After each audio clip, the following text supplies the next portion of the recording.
Správne veci navrhovateľa Jurina Lankovania, môže konzultáciám škola.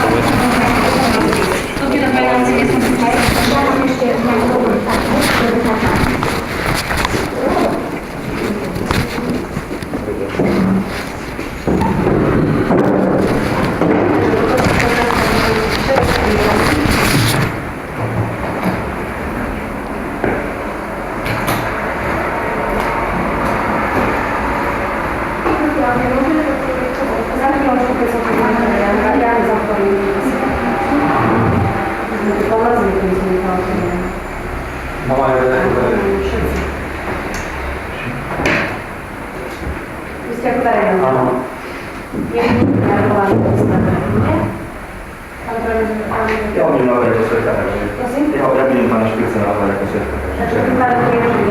To nie je pravda, ja nemám s ním s tomu plánom nič. Pokiaľ vás bude navrhovať ako svetla, súd vás bude využívať ako svetlo, pokiaľ zváži.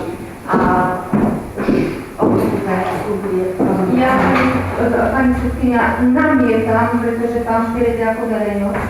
A namietam, a to budem žiadať zaprotokolovať, vy nemáte právo, pokiaľ nekontrolovať verejnosť.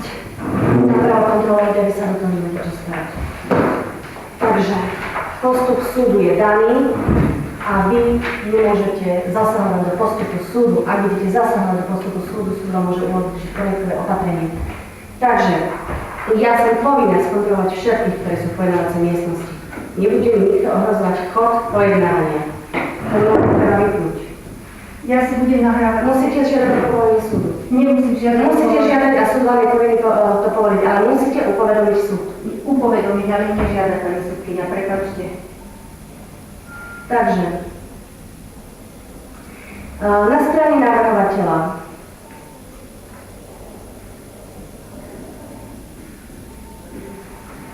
Judr Milan Chovanec,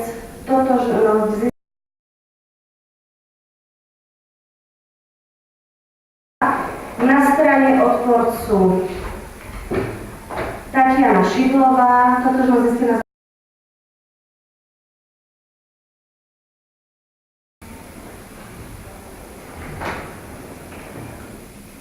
súd poučuje podľa paragrafu 374 odsek 1 OSP a paragrafu 52 odsek 3 vyhlášky Ministerstva spravodlivosti Slovenskej republiky číslo 543/2005 zbierky zákonov, že zápisnica pojednania bude vyhotovená podľa náhody, ktorá na nie zaznamenalo technikou diktafónom.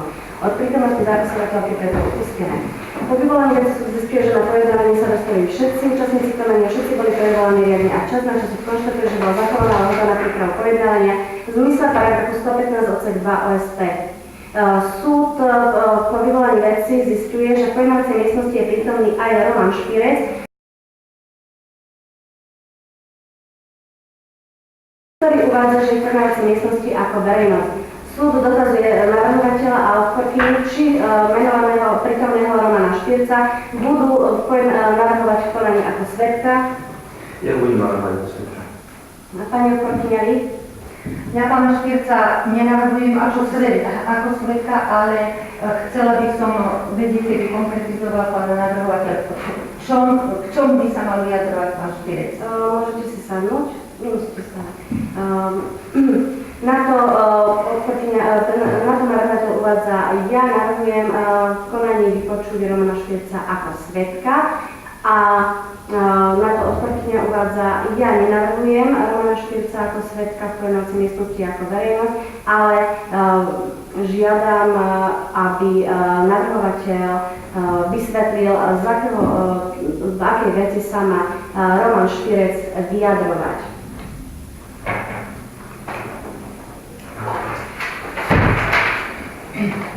Súd na tej adrese, na občianskom preukaze preberáte poštové hlasovania? Áno, ale ja som nie žiadny účastník konania, ja som to ako verejnosť a odmietam akékoľvek špekulatívne vyjadrenia pána Chovanca. Už to je dôvod, čo navrhujem ako svedka. Na to Roman Špirec uvádza súd. Nemôže. Ja preberám poštu na adrese, ktorá je uvedená v občianskom preukaze, avšak odmietam akékoľvek špekulatívne vyjadrenia navrhovateľa v tomto konaní, mňa ako svedka, pretože ja som tu ako verejnosť. Na to súd vyzýva inžiniera Romana Špirca, aby opustil pojednávaciu miestnosť z dôvodu, že je v konaní navrhovaný ako svedok. S tým, že ja vám momentálne neviem uviesť, či budete na dnešnom pojednávaní vypovedať ako svedok. Pravdepodobne nebol ste predvolaní ako svedok. Súd zváži, či bude vás vypočúvať ako svedok, ale keďže ste bol navrhovaní ako svedok, nemôžete byť v pojednávacej miestnosti prítomný.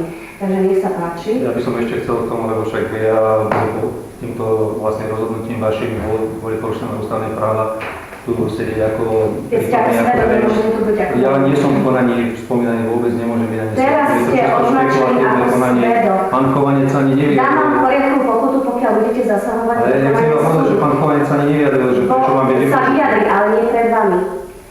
Bude sa vyjadrovať, nebude predsa vám hovoriť, k čomu sa máte vyjadrovať. Potom budete, ak súd zváži, že je potrebné vás vypočuť ako svedka, súd vás predvolá a vypočuje ako svedka.